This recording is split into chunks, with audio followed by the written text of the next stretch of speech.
আমি মাওলার আযাব কত বড়, যেই আযাব সহ্য করার মতো ক্ষমতা কারো নাই। আসেনি? ওই আযাব সেও সহ্য করতে পারবে না। সাধারণ দুনিয়ার আগুন যেই বান্দাগুলো সহ্য করতে পারে না, এরা কেমনে ওই মাওলার কঠিন ভয়াবহ আযাব এরা কেমনে সহ্য করবে? পারবে না। কারণ জাহান্নামের আগুন তো বান্দা দুনিয়া সাধারণ তোমার চুলার আগুনের মতো এমনটা না, এত ভয়ঙ্কর আগুন। যেই আগুনের ব্যাপারে কত স্পষ্ট হাদিসের মাধ্যমে মদিনাওয়ালা নবী জানায়া দিলেন। একটা হাদিসে ওই জাহান্নামের আগুনের বর্ণনা দিতে যাইয়া আমার নবী জানায়া দিয়েছে, ও কিদা আলান্নারি আলফা সানাতিন হাত্তা ইবিওয়াদ্দাত সুম্মা ও কিদা আলাইহা আলফা সানাতিন হাত্তা ইহমাররাত সুম্মা ও কিদা আলাইহা আলফা সানাতিন হাত্তা ইসওয়াদ্দাত ফাহিয়া সাউদা মুসলিমা। মদিনাওয়ালা নবী জানাইছে ওই জাহান্নামের আগুনটা এত পরিমাণ ভয়ঙ্কর আল্লাহ বান্দাদের জন্য আমার মাওলা বানাইলেন। ওই জাহান্নামের আগুনের আল্লাহ পাক আদেশ দিয়া দেয়, ও আমার ফেরেশতারা যাও যাও, ওই জাহান্নামের আগুনের 1000 বছর তোমরা জ্বালায়া দাও। যখন আল্লাহর আদেশ পাইয়া জাহান্নামের আগুনকে জ্বালানো হলো, 1000 বছর জ্বলল, তখন এটা সাদা আকার ধারণ করে ফেললো। এরপরে আল্লাহ পাক কয়, এই 1000 বছর জ্বালাইলে হবে না, হবে না। এ ফেরেশতারা ওই জাহান্নামে যাও, ওই জাহান্নামে যাইয়া আবার ওই জাহান্নামের আগুন রে 1000 বছর জ্বালাও। যখন আবার গজবের ফেরেশতারা যাইয়া ওই জাহান্নামের আগুনটা আবার 1000 বছর জ্বালাইলেন। 1000 বছর জ্বালানোর পরে নবী বলেন, হাত্তা ইহমাররাত, ওই জাহান্নামের আগুনটা লাল হয়ে গেল। এরপরেও আল্লাহ বলেন, ও ফেরেশতারা হবে না, এই বান্দাদের এই 2000 বছর জ্বালাইলে হবে না, হবে না। ওই জাহান্নামে যাও, আর জাহান্নামের আগুন আবারও তোমরা 1000 বছর প্রজ্বলিত করায়া দাও। সুম্মা উকিদা আলাইহা আলফা সানাতিন হাত্তা ইসওয়াদ্দাত। মদিনাওয়ালা নবী বলেন, ও উম্মতের দল, ওই জাহান্নামের আগুন আল্লাহ পাকের আদেশ পাইয়া গজবের ফেরেশতারা এত পরিমাণে জ্বালাইলো, জ্বালাইতে জ্বালাইতে একটা পর্যায়ে এটা কালো হয়ে গেল, কালো হয়ে গেল। নবী বলেন, ফাহিয়া সাউদা ও মুসলিমা, ওই জাহান্নামের আগুন এখন অন্ধকারাচ্ছন্ন কালো হালতের মধ্যে আছে। এমন কালো আগুন যেই অন্ধকারের কারণে একটা মানুষ আর একটা মানুষের পর্যন্ত দেখবে না। এত পরিমাণ কালো, এত পরিমাণ আগুনের পাওয়ার। বলে বান্দা দুনিয়ার সাধারণ কোনো আগুনের মতো না, আগুনের মতো না। ওই আগুনের এত পাওয়ার, যেই আগুনে বান্দাগুলো পরিপূর্ণ ভুনা হয়ে যাবে। আবার আল্লাহ আদেশ দিবে, এরপরে বান্দাকে আবার আকৃতি দেওয়া হবে, আবার জ্বালানো হবে, বান্দা আবার ভুনা হয়ে যাবে। আবার আল্লাহ বলবে, ও বান্দা আবার তুই আবার আগের মতো হয়ে যাও, আবার বান্দা আগের মতো হয়ে যাবে। ওই জাহান্নামের আগুন এতটা ভয়ঙ্কর, বান্দা মাঝে মাঝে জাহান্নামের বয়ান শুনলে বোঝা যাবে।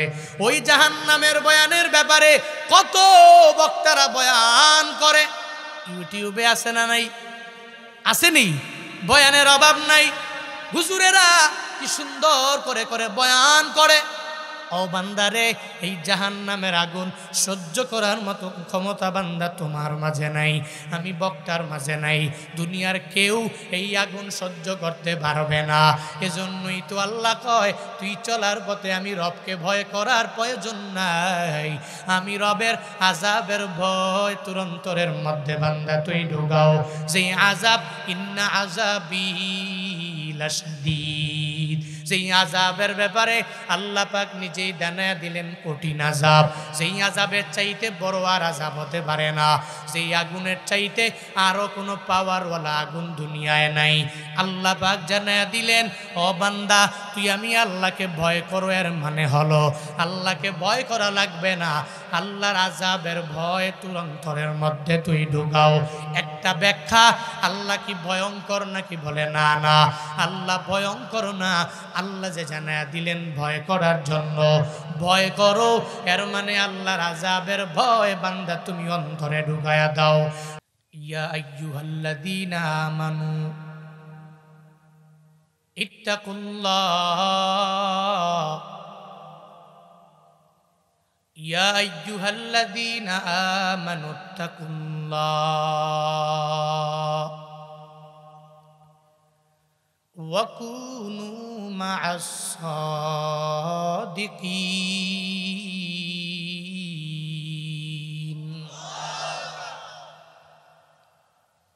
আল্লাহ বলেন, হ্যাঁ মুমিন,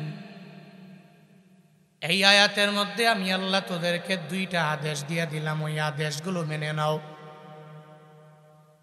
এক নম্বরে আল্লাহ আদেশ দিয়ে দিলেন, আমি আল্লাহকে তুই ভয় করো।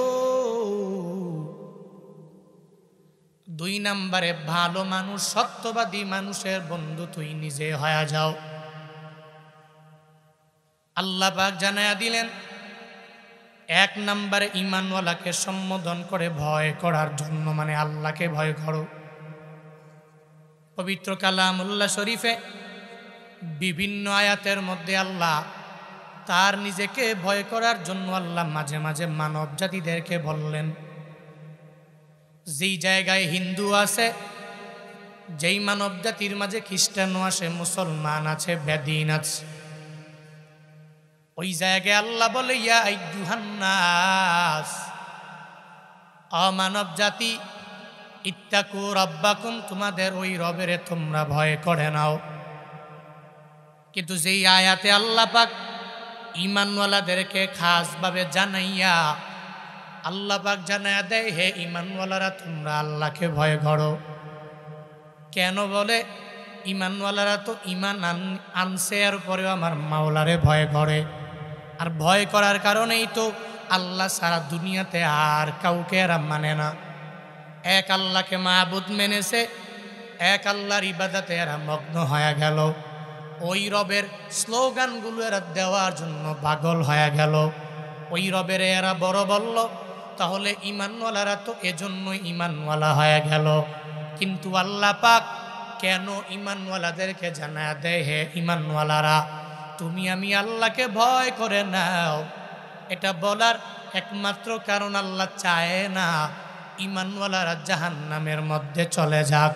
আল্লাহ চায় ঈমানওয়ালাদেরকে ধরে ধরে আল্লাহ জান্নাতে ঢুকায়া দিই। ঈমানওয়ালারা জান্নাতে যাবে, আল্লাহর বড় আশা। এ কারণে আল্লাহ বলেন, ও ঈমানওয়ালারা আল্লাহকে ভয় করে নাও।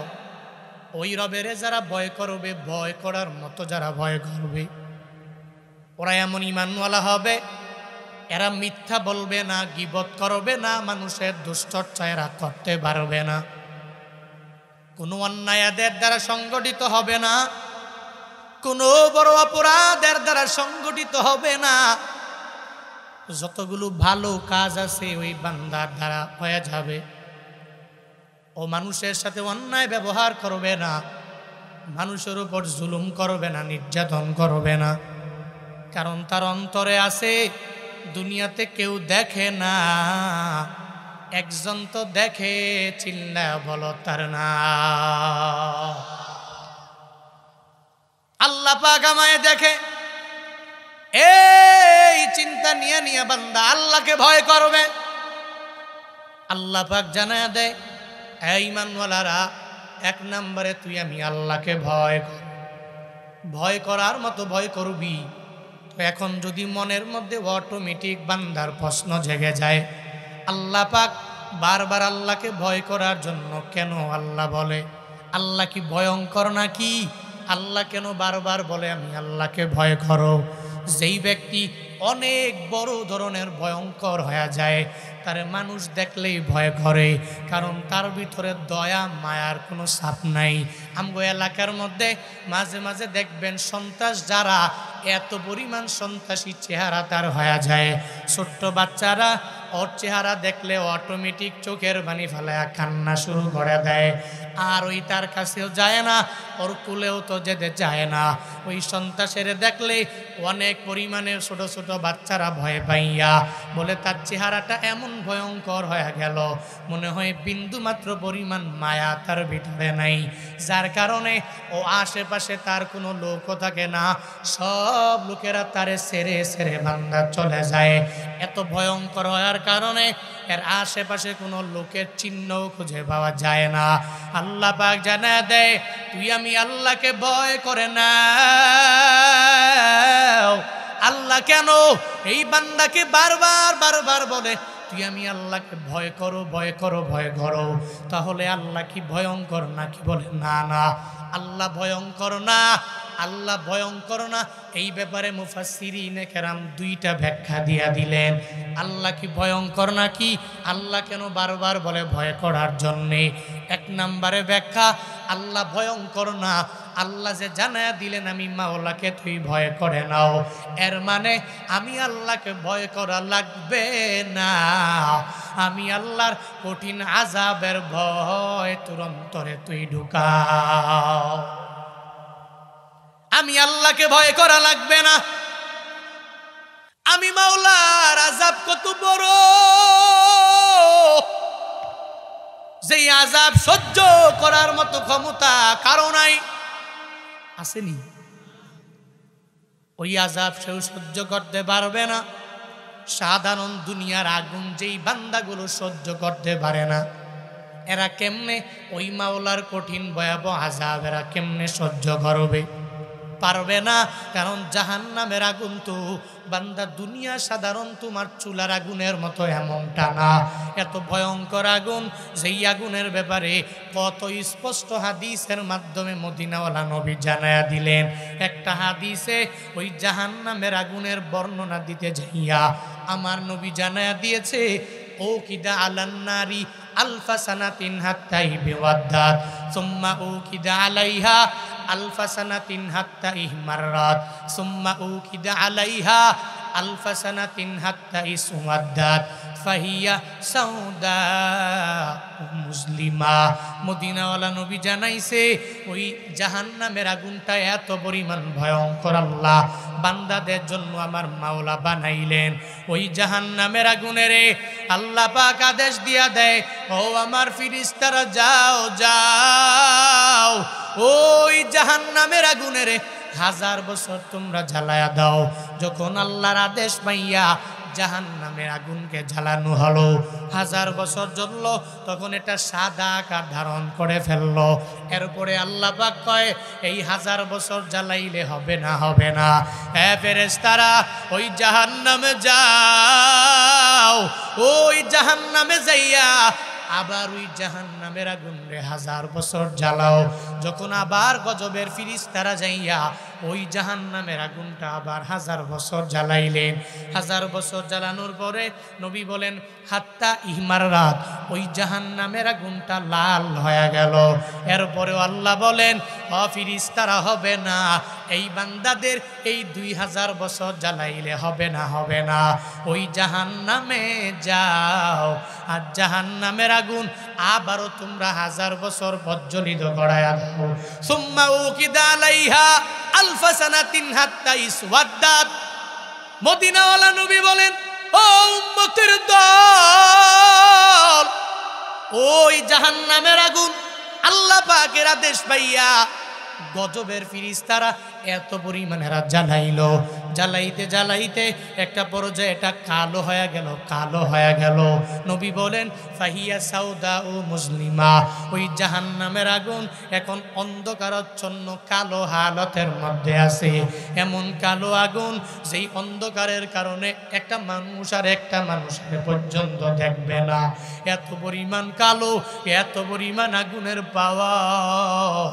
বলে বান্দা দুনিয়ার সাধারণ কোনো আগুনের মতো না, আগুনের মতো না। ওই আগুনের এত পাওয়ার, যেই আগুনে বান্দাগুলো পরিপূর্ণ ভুনা হয়ে যাবে। আবার আল্লাহ আদেশ দিবে, এরপরে বান্দাকে আবার আকৃতি দেওয়া হবে, আবার জ্বালানো হবে, বান্দা আবার ভুনা হয়ে যাবে। আবার আল্লাহ বলবে, ও বান্দা আবার তুই আবার আগের মতো হয়ে যাও, আবার বান্দা আগের মতো হয়ে যাবে। ওই জাহান্নামের আগুন এতটা ভয়ঙ্কর, বান্দা মাঝে মাঝে জাহান্নামের বয়ান শুনলে বোঝা যাবে। ওই জাহান্নামের বয়ানের ব্যাপারে কত বক্তারা বয়ান করে, ইউটিউবে আছে না নাই? আসেনি? বয়ানের অভাব নাই।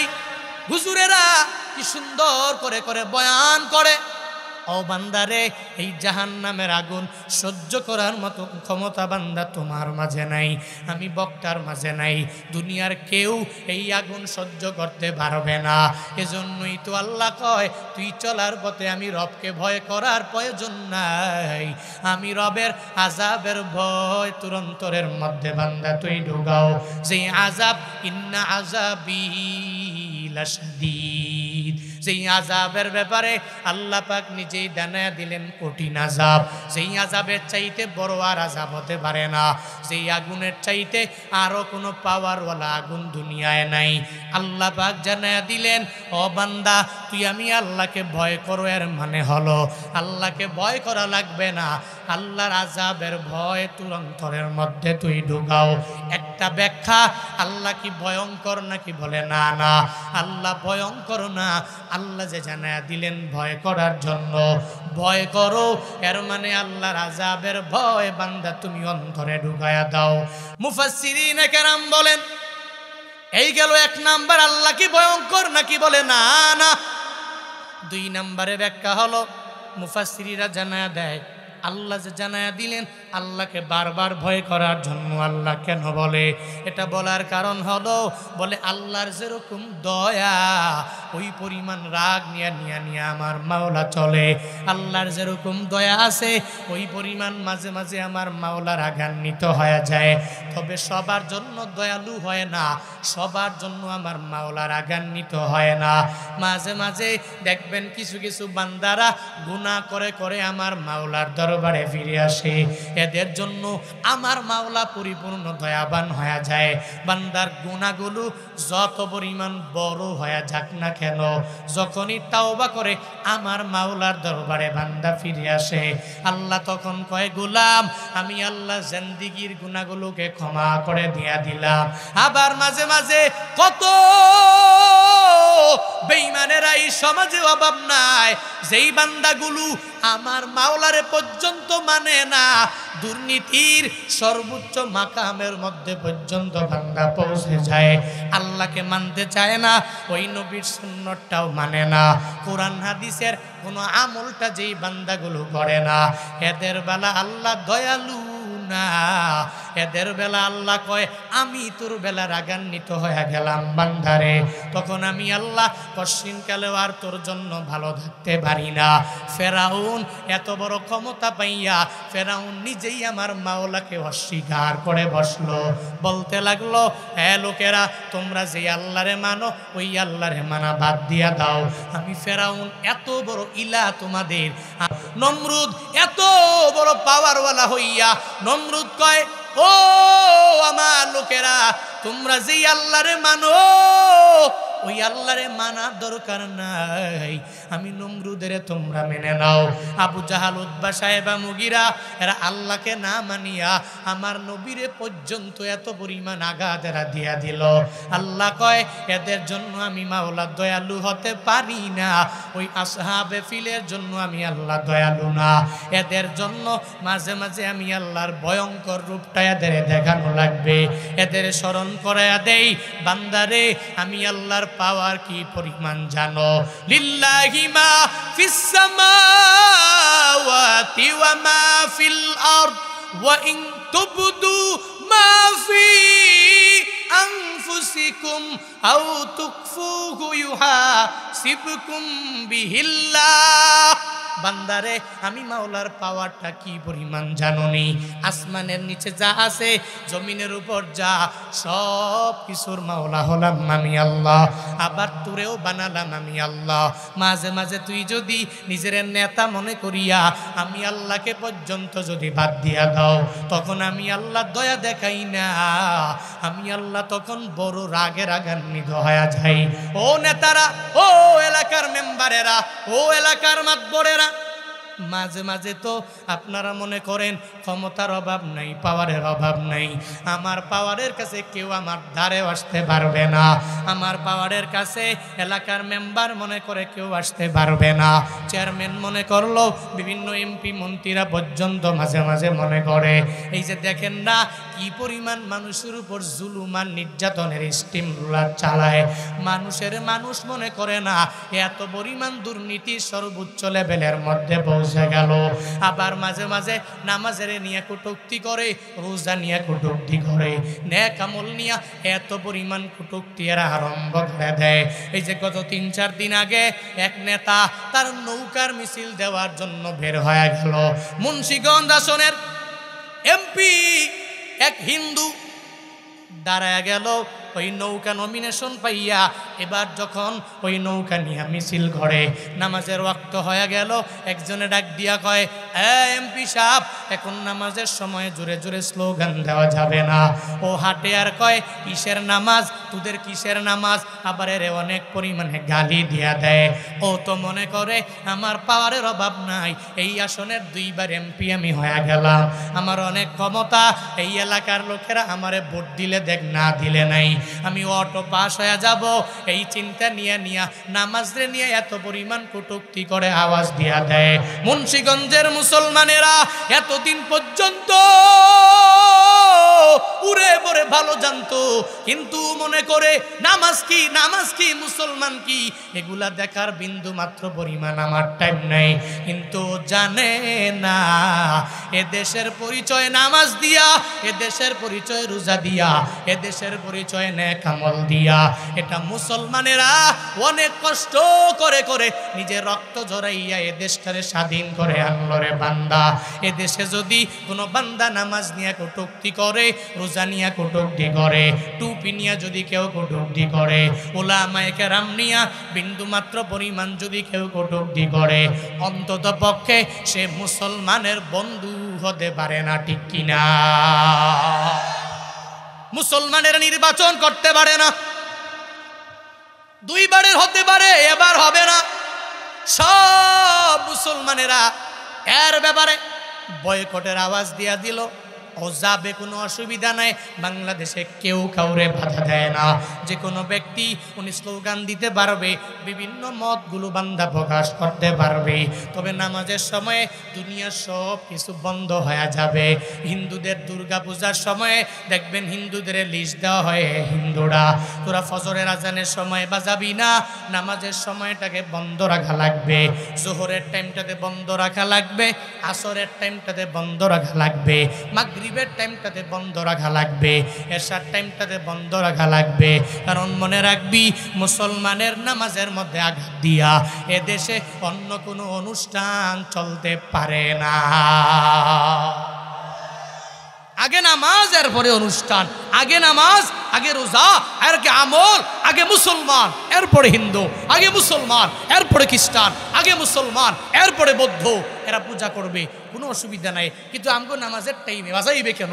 নামাজের টাইমে বাজাইবে না, এরা এদের পূজা করবে, আমরাও মুসলমানের সন্তানেরা বাধা দিব না, আরো সর্বোচ্চ লেভেলের সেফটি যা দেওয়ার এদেরকে দিব। কিন্তু 2 দলের মাঝে তাতে কোনো বিপদ না হয়, কোনো কিছু সৃষ্টি না হয়। আমগো নামাজের সময় এরা যেরকম বাধা দিবে না, আমরাও গিয়া দুর্গা পূজায় বাধা দিব না। কিন্তু নেতা নিজের লিডার মনে করে, পাওয়ারফুল মনে করে, নেতা যদি মনে করে আমার ক্ষমতা অনেক বেশি, পাওয়ার অনেক বেশি, তোদের কিসের নামাজ, আগে আমার স্লোগান এরপরে নামাজ, ওই নেতা কশ্চিনকালেও কোনো মুসলমানের বন্ধু হতে পারে না। পারে? মুসলমানের বন্ধু হবে তো আরেক মুসলমান, হিন্দু কেন বন্ধু হবে? কিন্তু আমরা তো এখন হিন্দুরই বন্ধু বানালাম, হিন্দুই আমাদের সব। এই হিন্দুরে খাওয়াইলাম, হিন্দুর সাথে একসাথে বসে প্লেটে বসে খাবার খাইলাম, এই হিন্দুরে মোহাব্বত করি, ভালোবাসি। আরে কি মোহাব্বত! কয় মাঝে মাঝে মুসলমানের দোকান থেকে আমি খরচ করি না, হিন্দুর দোকান থেকে খরচ করি, কারণ হিন্দুর আচরণ খুব ভালো। এরকম কিছু মুসলমান নিজেকে মুসলিম দাবি করে হিন্দুদের সাথে উঠা বসা, হিন্দুদের সাথে চলাফেরা, হিন্দুদের সাথে হাঁটে যাওয়া, হিন্দুদের সাথে বন্ধুত্ব সৃষ্টি করা, বন্ধন তৈরি করা, এমন কিছু মুসলিম সমাজে আছে না নাই? অথচ মুসলমানেরা, যুবকরা স্কুলে বড়, কলেজে বড়, ভার্সিটিতে বড়, অসুবিধা নাই, সাবধান, ওখানে তোমার হিন্দু বন্ধু আছে, কিন্তু হিন্দু বন্ধু থাকলেই মুসলমান বন্ধু বাদ দিয়ে হিন্দুর সাথে চলাফেরা। বন্ধু কইছে বন্ধুর দুর্গা পূজায় যাওয়ার জন্য, দুর্গা পূজায় গিয়ে প্রসাদ খাওয়া, সাবধান, এটা কোনো মুসলিমের দ্বারা মানায় না। ইন্নামাল মুশরিকুনা নাজাসুন, যারা দুনিয়াতে শিরিক করে এই মুশরিকরা এরা অপবিত্র। আর এই অপবিত্র জায়গায় যে অপবিত্র প্লেট দিয়ে অপবিত্র খাবার তুমি তোমার পবিত্র পেটের মধ্যে ঢুকাইয়া আল্লাহকে বারবার ডাকো, বারবার ডাকো, এটা আসমানের নিচে থাকবে, আরশে মুআল্লা পর্যন্ত যাবে না, ঠিক কিনা? তুমি মুসলমান, তোমার গায়রত আছে, তোমার ব্যক্তিত্ব আছে, তুমি পাওয়ারফুল মানুষ, তুমি ব্যক্তিত্ব নিয়ে চলবে। তোমার এত পরিমাণ ব্যক্তিত্ব হবে যে আমি কেন হিন্দুর সাথে খাবো? হিন্দু কি কোনো সময় আমার ঈদের সময় আমার ঘরে এসে সেমাই খাইছে? এই বলেন খাইছে? আমি যে এলাকায় বসবাস করি, আমার নিজের এলাকায় হিন্দুর অভাব নাই, অনেক হিন্দু। কই আমি আমার লাইফে আমি একটা বার দেখি নাই কোনো হিন্দু কোনো মুসলমানের ঘরে ঈদের দিনে আইসা ওই ঈদের দিনটাকে উদযাপন করেছে। কিন্তু তুমি মুসলমান, নিজেকে মুসলিম দাবি করো, কপাল পোড়া, তুই কিন্তু দুর্গা পূজায় যাইতে ভুলো না। তুই কিন্তু এদের কত শ্রী শ্রী দুর্গা এগুলায় গিয়ে গিয়ে ওই মূর্তির সামনে বৈশা যে প্রসাদ দিয়া দিল, ওই প্রসাদ তুই খাইতে ভুলো না। তুই হিন্দুর সাথে এক প্লেটে খাবার খাইতে বসো, কপাল পোড়া মুসলমান, নিজেরা মুসলিম দাবি করো, তুই কেমন মুসলমান? তুমি রমজান এলে রাখো না রোজা, দিনকে করো আঘাত, পয়সা করির নেই তো অভাব, দাও না তো যাকাত। তুমি ইমানদারির বড়াই করো, নেই তোমার ইমান, ইমানদারির বড়াই করো, নেই তোমার ইমান। তুমি কেমন মুসলমান, তুমি কেমন মুসলমান, কেমন মুসলমান, তুমি কেমন মুসলমান? তুমি সুদের টাকায় প্রাসাদে গড়ো, ঘুষও ছাড়ো না, দিন দুঃখী না খেয়ে মরে খবর রাখো না।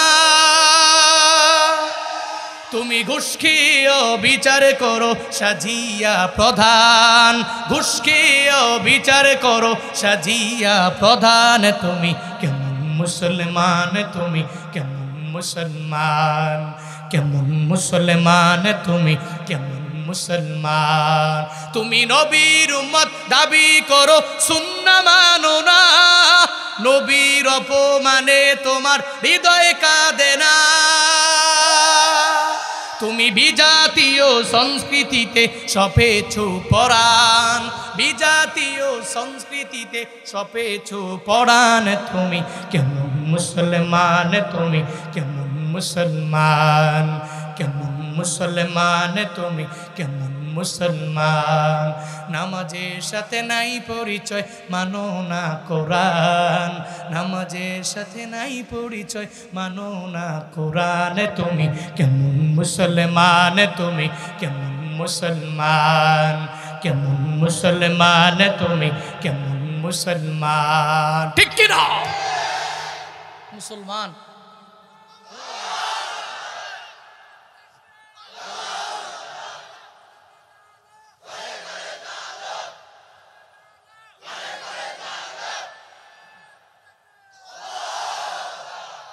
মুসলমান একজনে আরেকজন মুসলমানের বন্ধু হবে।